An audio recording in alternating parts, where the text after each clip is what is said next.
আজকে রান্নায় আছে কুলেখাড়া শাক, এটা মিষ্টি কুমড়ো কিন্তু কাঁচা, তার সঙ্গে আলুর একটা তরকারি, রুই মাছ, তার সঙ্গে টমেটো এবং আলু কচু এইসব দিয়ে একটা পাতলা ঝোল করা হয়েছে। কুলেখাড়া শাক যেটা শরীরে রক্ত বৃদ্ধিতে সাহায্য করে, খুব ভালো জিনিস, উপকারী খুব।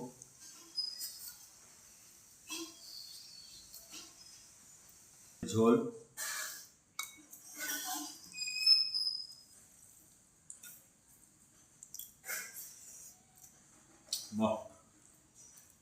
অপূর্ব স্বাদ হয়েছে। তোমরা রুই মাছ একদম টাটকা মাছ ছিল।